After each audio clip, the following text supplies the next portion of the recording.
Hello guys, welcome in my channel everything is possible, यानी कि सब कुछ संभव है में। तो जैसा कि केमिस्ट्री का पेपर अपलोड हो चुका है फाइनल ईयर का, और जूलॉजी का जो कल पेपर होने वाला है बीएससी सेकंड ईयर का महाराजा गंगा सिंह यूनिवर्सिटी का, वो पेपर के इंपॉर्टेंट क्वेश्चन मैं लेके आ चुकी हूँ।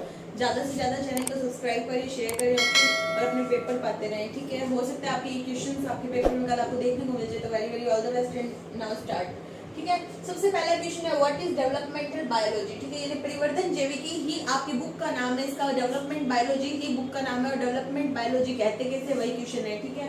तो इसमें क्या, जीवों में अनिषेचित यानी जो अनफर्टिलाइज या फिर निषेचित यानी फर्टिलाइज जो ओवम होते हैं उनके मिलने से क्या होता है, किसी एम्ब्रियो जाइगोट का निर्माण होता है, ठीक है। जाइगोट फॉर्मेशन का, जाइगोट बनने से लेके उसका डेवलपमेंट यानी एम्ब्रियो बनने तक की जो प्रोसेस होती है, ठीक है, भ्रूण बनने तक की प्रोसेस या फिर शिशु बनने की प्रोसेस, यानी जिसमें विदलन भी होता है, क्लीवेज भी होता है, जिसमें गैस्ट्रुलेशन भी होता है, जिसमें विभेदन डिफरेंशिएशन भी होता है। इस टाइप से अलग अलग प्रोसेस से क्या होता है, वो डेवलपमेंट होता है। तो ये जो पूरी प्रोसेस है ना, इसी को क्या कहते हैं, बायोलॉजिकल डेवलपमेंट कहते हैं या फिर परिवर्धन जैविकी कहते हैं। यानी परिवर्धन कैसे हो रहा है किसी भी जीव का, वही क्या है, परिवर्धन जैविकी है। ओके, जीवों में अनिषेचित अनफर्टिलाइज या निषेचित फर्टिलाइज एग या ओवम और अंड या ओवम से युग्मक यानी जाइगोट बनता है। युग्मक में विदलन, गैस्ट्रुलेशन, विभेदन की प्रक्रिया के बाद परिपक्व जीव बनता है। ओके, ये जीव क्या हो रहा है, मैच्योर हो रहा है, परिपक्व हो रहा है। इन प्रक्रियाओं के अध्ययन को क्या कहा जाता है, परिवर्धन जैविकी या फिर डेवलपमेंटल बायोलॉजी कहते हैं। ओके,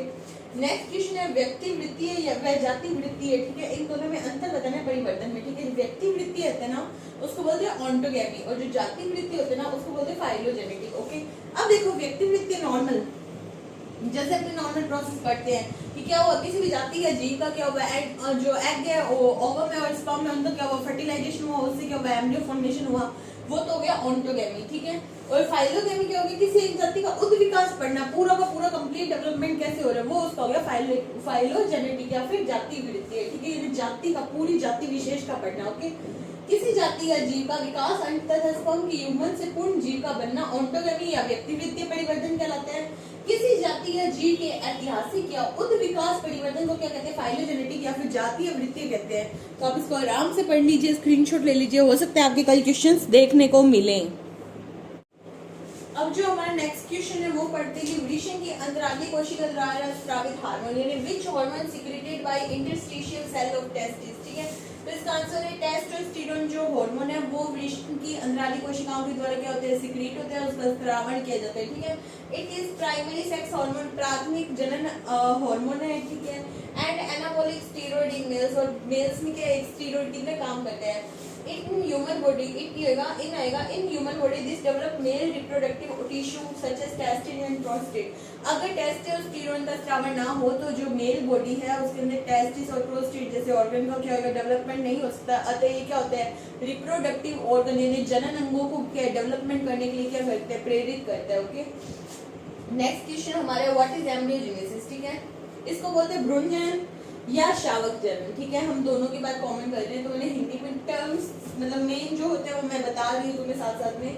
तो the process of initial and development of an embryo from zygote, देखो यहाँ पे क्या होता है, एम्ब्रियोजेनेसिस पूछा तो यहाँ पे दो टर्म दे रखी है, एक जाइगोट यानी जाइगोट एम्ब्रियोजेनेसिस एंड और सोमेटिक सेल या सोमेटिक सेल से बनता है तो सोमेटो एम्ब्रियोजेनेसिस। ओके, तो इन दोनों से क्या होता है, किसी भी मतलब जो भ्रूण है जाइगोट है उसको क्या होता है, डेवलपमेंट होता है, ठीक है। तो वो क्या कहलाती है, एम्ब्रियोजेनेसिस, यानी it means it can say it is the process of development of the foetus to the zygote, यानी जाइगोट से फीटस बनने की जो प्रोसेस है उसको क्या कहते हैं, एम्ब्रियोजेनेसिस कहते हैं, शावक जनन कहते हैं, ठीक है। भ्रूण निर्माण की ये क्या होगी, एक प्रक्रिया हो गई। वो है डिफाइन ओवुलेशन या डिमोत्सर्ग की प्रक्रिया क्या है उसको समझाइए, ठीक है। तो इंग्लिश में लिखा हुआ है, हिंदी में मैं तुमको समझा देती हूँ साथ साथ में कि क्या होता है, फीमेल बॉडी से क्या होता है, ओवम का सिक्रीशन होता है, जो अंडाणु बनते हैं वो फीमेल बॉडी यानी मादा शरीर के अंदर बनते हैं। तो मादा के शरीर से यानी फीमेल बॉडी से अंडाणु में निकलने की प्रोसेस या त्यागने की प्रोसेस, ओवुलेशन को मतलब ओवम को सिक्रीट करने की जो प्रोसेस है उसको ओवुलेशन कहते हैं, ठीक है। यही यहाँ लिखा हुआ है, ovulation is the process in which A mature egg is released from the ovary, ठीक है। ओवरी से क्या होता है, अंडाशय से मैच्योर एग का क्या होता है, सिक्रीशन होता है या निकलता है। After it release the egg moves down fallopian tube. अब आपने जो अगर वजाइना की स्ट्रक्चर देखी तो वो इस टाइप से क्या होती है, यहाँ पे ट्यूब सी होती है इस टाइप से, ठीक है। तो यहाँ पे फेलोपियन ट्यूब में क्या होता है, वो अंडाणु आके चिपक जाते हैं, ठीक है। तो यहाँ पे क्या होता है, fallopian tube and stage here 12 to 24 hour. Fallopian tube में अंडाणु 12 से 24 घंटे तक रुकता है। अब यहाँ पे अगर अंडाणु फर्टिलाइज हो जाए तो भ्रूण का निर्माण हो जाता है, अगर अंडाणु फर्टिलाइज ना हो तो भ्रूण का निर्माण नहीं होता। तो where it can be fertilise, यहाँ पे ये क्या होता है, फर्टिलाइज हो सकता है, ठीक है। फर्टिलाइज यानी निषेचित हो सकते हैं, ठीक है। मादा शरीर से अन्न निकलने की प्रक्रिया क्या कहलाती है, ओवुलेशन कहलाती है। What is the sexual reproduction, या फिर लैंगिक जनन क्या है, ठीक है। तो नॉर्मल बात है, लैंगिक जनन में हम सबको बेसिक पता है कि क्या होता है, मादा के अंडाणु और जो मेल होते हैं उनके स्पर्म्स यानी शुक्राणु का निषेचन करने से जो प्रोसेस होती है जिससे जाइगोट का फॉर्मेशन होता है उसको हम सेक्सुअल रिप्रोडक्शन कहते हैं। ये बेसिक इन्फॉर्मेशन है, ठीक है। लिखना कैसे, the process of production of new organism, नए ऑर्गेनिज्म के बनने की प्रक्रिया by combination of genetic information, जो कि क्या होती है, जेनेटिक इन्फॉर्मेशन, ठीक है, उस आनुवंशिक सूचनाओं के संलयन से होती है, ठीक है। By combination in two individual of different sex, different अलग अलग क्या होता है सेक्स के कारण, एक मेल एक फीमेल, उनकी जब जेनेटिक इन्फॉर्मेशन मिल जाएगी, क्योंकि क्या होती है क्रोमोसोम में क्या होती है, जेनेटिक इन्फॉर्मेशन होती है। जेनेटिक इन्फॉर्मेशन के मिलने से संलयन से क्या होता है, जिस मतलब भ्रूण का परिपक्वन होता है वो लैंगिक जनन के थ्रू होता है, ठीक है। प्रजनन की वह प्रक्रिया जिसमें दो युग्मक के संलयन से नए जीव का निर्माण होता है क्या कहलाती है, लैंगिक जनन कहलाती है। तो होप आप सबको ये क्वेश्चन भी क्लियर हो गए होंगे। हमारा नेक्स्ट क्वेश्चन है वो है डिफाइन क्लीवेज, ठीक है, यानी विदलन, विदलन बोलते हैं इसको हिंदी में, यहाँ पे मैं लिख देती हूँ। विदलन को परिभाषित कीजिए, ठीक है। तो इसका आंसर है after fertilisation the development of a multi cellular organism, ठीक है। फर्टिलाइजेशन यानी निषेचन के बाद क्या होता है, जो मल्टी सेलुलर ऑर्गेनिज्म का विकास होता है, बहुकोशिकीय जीवों का जो विकास होता है वो क्या होता है, एक प्रोसेस के थ्रू होता है जिसे क्लीवेज कहते हैं, ठीक है। यानी ये जाइगोट है, जाइगोट में क्लीवेज होता है, उसकी साइज क्या होगी, 8 सेल स्टेज में चला गया। अब इसमें डिवीजन हुआ तो क्या हो गया, ब्लास्टुला बन गया, ब्लास्टुला से ब्लास्टोमियर, इस टाइप से आगे आगे चलती रहती है, लास्ट में क्या होता है, एम्ब्रियो बन जाता है, ठीक है। तो ये क्या क्लीवेज हो गया, ये डायग्राम के थ्रू आप समझा सकते हैं, आपको नंबर अच्छे मिलेंगे, ठीक है। आगे एम्ब्रियोनिक इंडक्शन या फिर भ्रूणीय प्रेरण, ये एक ऐसी प्रक्रिया होती है जिसमें कोशिका क्या होता है, अपने पास वाली कोशिकाओं पे क्या होती है, अपना प्रभाव छोड़ती है, ठीक है। तो वहाँ पे क्या होता है, जिसके कारण क्या होता है, व्यवहार, आकार, विभाजन वगैरह क्या होते हैं, चेंज होते रहते हैं, उसको क्या बोलते हैं, एम्ब्रियोनिक इंडक्शन या फिर भ्रूणीय प्रेरण। यानी भ्रूणीय प्रेरण जिस प्रक्रिया जिसमें एक सेल का समीपवर्ती कोशिका पर घनिष्ठ प्रभाव पड़ता है, it means embryonic process in which one cell share his effect, या फिर जो वो अपना प्रभाव डालती है वो किस पे डालती है, पास वाली कोशिकाओं पे, टू नियरेस्ट सेल्स, ठीक है। जिसके परिणाम स्वरूप क्या होता है, कोशिका के व्यवहार, आकार, समसूत्री दल में परिवर्तन होता है, यानी विच रिजल्ट्स सेल जो बिहेवियर, शेप एंड जो मियोसिस प्रोसेस है उनमें क्या होते हैं, जो प्रोसेस में चेंजमेंट होता है वही क्या कहलाती है, एम्ब्रियोनिक इंडक्शन कहलाती है, यानी क्या कहलाती है, भ्रूणीय प्रेरण कहलाती है। ओके, तो ये दोनों आपके क्लियर हो गए। डायग्राम आपको अच्छे से दिखा रही हूँ, आपके बुक में वैसे ये दे रखे, इस तरह से आप डायग्राम बना के इसको समझा सकते हो। ओके, तो अब जो हमारा नेक्स्ट क्वेश्चन है वो है व्हाट इज ब्लास्टोमियर या फिर कोरकखंड किसे कहते हैं। अभी मैंने आपको ब्लास्टुला तक की स्टेज पहले वाले क्वेश्चन में बता के बताई थी, जब क्लीवेज हो रहा था। क्लीवेज के बाद जब ब्लास्टुला बनता है, ब्लास्टुला के बाद जो हम स्टेज देखते हैं वो ब्लास्टोमियर होती है, ठीक है। तो one of the cell that are produced during cleavage, ठीक है, जो कि क्या होती है, क्लीवेज या विदलन के दौरान प्रोड्यूस होती है of A zygote and that from the morula, and उससे क्या बनाती है, मोरुलर अवस्था से, विदलन के बाद मोरुला अवस्था बनने से पहले की जो स्टेज होती है उसको क्या कहते हैं, कोरकखंड या फिर ब्लास्टोमियर कहते हैं। ओके, तो हु वाज फादर ऑफ गैरेनेटोलॉजी, ठीक है, वी कॉरेंशिवस्की, ये इसका साइंटिस्ट का नाम है। ये क्या था, फादर था गैरेनेटोलॉजी का। गैरेनेटोलॉजी को हिंदी में मुझे याद नहीं आ रहा अभी क्या कहते हैं, आप देख लेना, ठीक है। और उभय मिश्रण या फिर एम्फीमिक्सिस क्या है, ठीक है। उभय यानी किसी दो चीजों का मिश्रण, ठीक है। तो नर व मादा के अगुणित केंद्रों के संलयन को क्या कहते हैं, उभय मिश्रण कहते हैं। कि क्या हो गया, जो एन टाइप ऑफ सेल्स होती है उनका संलयन, मेल एंड फीमेल सेल्स का आपस में संलयन होना, फ्यूजन होना, वो क्या कहलाता है, एम्फीमिक्सिस कहलाता है, ठीक है। अब इन मेंस्ट्रुएशन साइकिल, ठीक है, यानी जो नॉर्मल अपने ह्यूमन बॉडी होती है उसमें क्या होता है, कॉपुलेशन हो सकता है। कॉपुलेशन को हिंदी में बोलते हैं मैथून, मैथून संभव है, ठीक है। जबकि जो रक्त चक्र होते हैं, जो नॉन प्राइमेट प्राइमेट और नॉन प्राइमेट सेक्स एनिमल होते हैं, तो वो क्या होते हैं जिसमें रक्त चक्र पाया जाता है ना, रक्त चक्र, ठीक है। ये तुम देख लेना, मुझे हिंदी टर्म थोड़ा सा शायद मैंने गलत लिख दिया। उसमें क्या होता है, कॉपुलेशन पॉसिबल नहीं है, यानी मैथून संभव नहीं है। तो ये क्वेश्चंस भी आने के चांसेस है, क्योंकि पूरी की पूरी क्या डेवलपमेंट बायोलॉजी है, तो कुछ भी आ सकता है, नॉट ए बिग डील, आराम से आपको आना चाहिए। जो हमारा अगला क्वेश्चन है वो पहला क्वेश्चन है एमीनियोट किसे कहते हैं, ठीक है, इंग्लिश में भी सेम ही है कि वह प्राणी समूह है जिनमें विकास के दौरान अतिरिक्त भ्रूणीय झिल्लियां पाई जाती है, जो नॉर्मल मेम्ब्रेन होती है एम्ब्रियो की उससे ज्यादा अतिरिक्त भ्रूणीय झिल्लियां पाई जाती है, उन जीवों को क्या कहते हैं, एमनियोट जीव कहते हैं। ओके, फिर भ्रूणीय व अंड झिल्लियों में अंतर। भ्रूणीय झिल्ली से नाम से स्पष्ट है, भ्रूण पे पाई जा रही है, एम्ब्रियोनिक मेम्ब्रेन एम्ब्रियो पे पाई जा रही है, अंड झिल्ली ओवम या फिर एग पे पाई जाएगी। जो भ्रूणीय झिल्ली वो जर्म स्तर की बनी होती है, यानी जर्मिनल लेयर से बनती है। जो अंड झिल्ली ये अंड से या फिर अंडवाहिनी से बनती है, यानी फैलोपियन ट्यूब से। भ्रूण झिल्ली का काम है पोषण प्रदान करना, जबकि इसका काम है पोषण प्रदान करना नहीं होता, ठीक है। फिर थोड़ा सा बाहर का शोर अवॉइड करना, बाहर की रोड का शोर है। फिर भ्रूणोद्भव व कोरकभव में अंतर बताइए। भ्रूणोद्भव मैंने सीधा लिख दिया, युग्मक से नया जीव बनना। सीधा क्या होता है, जाइगोट से नए जीव का फॉर्मेशन, ये तो क्या भ्रूणोद्भव। कोरकभव हो गया अलैंगिक जनन से नए जीव का बनना, एसेक्सुअल रिप्रोडक्शन से नए जीव का फॉर्मेशन। अब जो हमारा नेक्स्ट क्वेश्चन है वो है पार्थेनोजेनेसिस यानी अनिषेक जनन। हिंदी में समझ आ रहा है, अनिषेक जनन। बिना निषेचन की क्या होता है, जनन होना क्या कहलाता है, अनिषेक जनन। यानी कहते हैं रिप्रोडक्शन फ्रॉम एन ओवम, एक ओवम का रिप्रोडक्शन विदाउट फर्टिलाइजेशन, ठीक है, बिना फर्टिलाइजेशन के अंडाणु का क्या होता है, डेवलपमेंट हो जाता है, भ्रूण बन जाता है या फिर नया प्लांट बन जाता है, ठीक है। इसको क्या कहते हैं, अनिषेक जनन या parthenogenesis, especially as a normal process in some invertebrata, ठीक है। इनवर्टिब्रेटा के साथ साथ में क्या होता है, जो लोअर प्लांट होते हैं ना, लोअर प्लांट, उनमें भी अनिषेक जनन पाया जाता है। अनिषेक जनन यानी क्या हो गया कि मादा शरीर से अंडाणु निकला, ठीक है, अंडाणु बिना निषेचन हुए, मेल जो स्पर्म है उससे मिलते ही नहीं, फर्टिलाइजेशन होता ही नहीं, बिना निषेचन के क्या होते हैं, डेवलप हो जाते हैं। डेवलप होकर क्या करते हैं, न्यू एम्ब्रियो या न्यू प्लांट का फॉर्मेशन करते हैं। इसको क्या कहते हैं, अनिषेक जनन या फिर पार्थेनोजेनेसिस कहा जाता है। Okay got it. अब इसके एग्जांपल के लिखना चाहो तो लिख सकते हैं, Invertebrata and lower plant. Vertebrates में ये नहीं होता, हम भी वर्टिब्रेट्स हैं, ठीक है, हम में ये नहीं होता, ठीक है। तो ये एक ऐसी प्रक्रिया है, निषेचन के बिना मादा युग्मक द्वारा सीधा ही नए पादप या भ्रूण का विकास क्या कहलाता है, अनिषेक जनन कहलाता है। ओके, अब उसके बाद में short note on activation of egg या अंडाणु के सक्रियण पर टिप्पणी। तो शुक्राणु का अंडाणु में प्रवेश करने की क्या होता है, तुरंत बाद क्या होता है, अन्य शुक्राणु। एक नॉर्मल चीज बताती हूँ तुमको, डायग्राम से समझाती हूँ मैं यहाँ पे थोड़ा सा कि ये क्या है, ओवम में, ठीक है। अब तुमको पता है करोड़ों की संख्या में क्या निकलते हैं, स्पर्म निकलते हैं इस तरह से, जिनके नंबर हम कैलकुलेट नहीं कर सकते, लाखों में होते हैं। इस तरह से कहते हैं चारों, और इसकी क्या है, ये थोड़े डायग्राम देख लो तुम, इस तरह से ये क्या स्पर्म निकल रहे हैं, जो कि क्या होते हैं, ओवम के चारों ओर फैले होते हैं।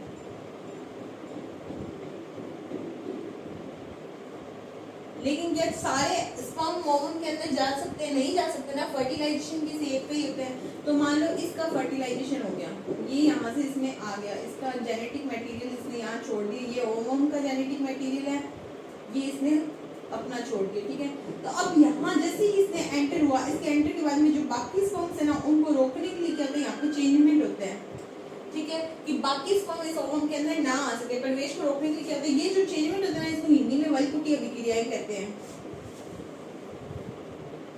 वलकुटी अभिक्रियाएं होती है, जिसमें क्या होता है, जो केमिकल चेंजेस होते हैं, ठीक है, जिसके कारण क्या होता है कि जो ये है प्लाज्मा मेम्ब्रेन है, इसकी क्या होती है, मेटाबॉलिज्म एक्टिवेट हो जाती है, और बाहर के जो स्पर्म है वो अंदर प्रवेश करने से वर्जित हो जाते हैं, रुक जाते हैं, अंदर एंटर नहीं हो सकते, ठीक है, एक ही एंटर होते हैं। तो यहाँ पे क्या होता है, मेटाबॉलिज्म एक्टिविटी हो जाती है, ठीक है। एक्टिविटी शुरू होने में क्या होती है, ये जो निषेचन है ना, इनके शंकुओं का निर्माण होता है, प्लाज्मा मेम्ब्रेन एक्टिवेट हो जाती है, विटिलाइन जो मेम्ब्रेन है उसका साइज बढ़ जाता है, ठीक है, या फिर समसूत्री विभाजन इसके अंदर, क्योंकि जैसे ही इसके अंदर जेनेटिक मटेरियल बनेगा, ये N2N न्यूक्लियस बनेगा, इसके अंदर क्या होगा, समसूत्री विभाजन शुरू हो जाएगा। तो ये जो सारी प्रोसेस है ये आती है एक्टिवेशन ऑफ एग या फिर अंडाणु के सक्रियण में, कि क्या हो गया, अंडाणु के अंदर जैसे स्पर्म का प्रवेश हुआ तो अंडाणु के अंदर क्या होता है, रासायनिक चेंजेस आते हैं, ठीक है, जिसको वलकुटी अभिक्रिया कहते हैं। उस दौरान क्या होता है कि अंडाणु क्या करते हैं, बाकी स्पर्म्स को, बाकी शुक्राणुओं को अंदर आने से रोकता है, ठीक है। तो ये जो प्रोसेस होती है जिसके अंदर समसूत्री विभाजन होना, जो इसकी ये लेयर है, विटिलाइन लेयर है, इसका साइज बढ़ना, निषेचन शंकु का निर्माण होना, इस टाइप की जो प्रोसेस होती है सारी की सारी किसमें आती है, एक्टिवेशन ऑफ एग में आती है। होप आप सबको ये समझ आ रहा होगा। और प्लीज सब्सक्राइबर्स ज्यादा से ज्यादा बढ़ाओ, टेलीग्राम ग्रुप ज्वाइन करो, आपको इंपॉर्टेंट नोट्स वगैरह वहाँ अवेलेबल रहेंगे। जो हमारा नेक्स्ट क्वेश्चन है वो है व्हाट इज रीजनरेशन, यानी पुनरुद्भवन क्या क्या होता है? पुनरुद्भवन एक तरह का कायिक प्रवर्धन के समान होता है। यानी अपनों ने बॉटनी में क्या पढ़ा था कि बड से क्या होता है, पूरे के पूरे नए प्लांट का निर्माण हो जाता है, ठीक है, कि कोई भी शरीर का एक भाग टूटा और उससे नए भाग का बनना, वो क्या कहलाता है? पुनरुद्भवन। यानी प्लेनेरिया आपने सुना 9th-10th की क्लासेस में भी है कि प्लेनेरिया एक इस टाइप का जीव होते हैं। मैं आपको स्ट्रक्चर बता देती हूँ, शायद आपको याद आ जाए, इस टाइप का, जिसमें क्या होता है, जितने सेपरेट होते हैं, जितने भाग कटते हैं, ठीक है, उतनी क्या होता है, नए प्लेनेरिया ऑर्गेनिज्म का डेवलपमेंट हो जाता है, ठीक है। तो वही प्रोसेस क्या है, रीजनरेशन या पुनरुद्भवन है, ठीक है। उसके बाद में व्हाट इज प्लेसेंटा। अब प्लेसेंटा किसे कहते हैं? आपने सुना होगा मादा की जो आहारनाल और जो उसके अंदर पल रहे शिशु या एम्ब्रियो की जो डेवलपमेंट होता है वो कैसे होता है? मादा के आहारनाल से, ठीक है, यानी जुड़ा हुआ होता है, यानी जिस ट्यूब के द्वारा जुड़ा होता है, जिस पार्ट के द्वारा वो जुड़ा हुआ होता है उसे प्लेसेंटा कहते हैं। जिससे डेवलप जब प्रेगनेंसी खत्म हो जाती है 9 मंथ के बाद में, जब बेबी बाहर आता है तो उसको काट के अलग कर दिया जाता है, ठीक है। तो वो पार्ट क्या कहलाता है? प्लेसेंटा कहलाता है। आपको आइडिया लग गया होगा मैं किसकी बात कर रही हूँ, ठीक है। तो an organ that develops in the uterus during pregnancy, ठीक है, कि क्या होता है प्रेगनेंसी के दौरान जो यूट्रस में डेवलपमेंट होता है, this structure provide O2 and nutrients to the growing baby, ठीक है। ये क्या करती है, जो ग्रोइंग बेबी जो डेवलप हो रहा है बच्चे है उसे न्यूट्रिएंट्स और ऑक्सीजन प्रोवाइड करती है, साथ ही साथ उस बच्चे का जो वेस्ट मटेरियल है उसको बाहर निकालने का काम करती है, ठीक है, बेबी के ब्लड से। फिर क्या है, व्हाट इज मेटामॉर्फोसिस, कायांतरण क्या है, ठीक है। कायांतरण यानी अंतर हो रहा है काया में, ठीक है, यानी एक प्रोसेस है जिसमें क्या होता है कि डेवलपमेंट होता है, ठीक है। अब वो डेवलपमेंट 2 स्टेज 4 स्टेज कितनी मर्जी स्टेज से होते हैं उसको कायांतरण कहते हैं। तो लिखा हुआ है the process of transformation from an immature form to an adult form in 2 or more than 2 distinct stages called metamorphosis। Okay, hope आपको ये तीनों क्वेश्चन एकदम अच्छे से क्लियर हो गए होंगे। पहला है पुनरुद्भवन, यानी किसी भी कायिक भाग से नए जीव का निर्माण, ये क्या होता है, मोस्टली प्लेनेरिया में होता है, ठीक है। फिर है व्हाट इज प्लेसेंटा।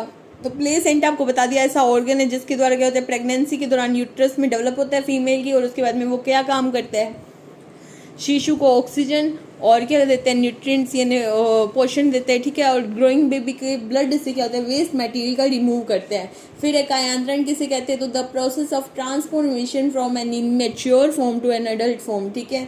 तो अब ये 2 या 2 से ज़्यादा स्टेज में हो सकता है।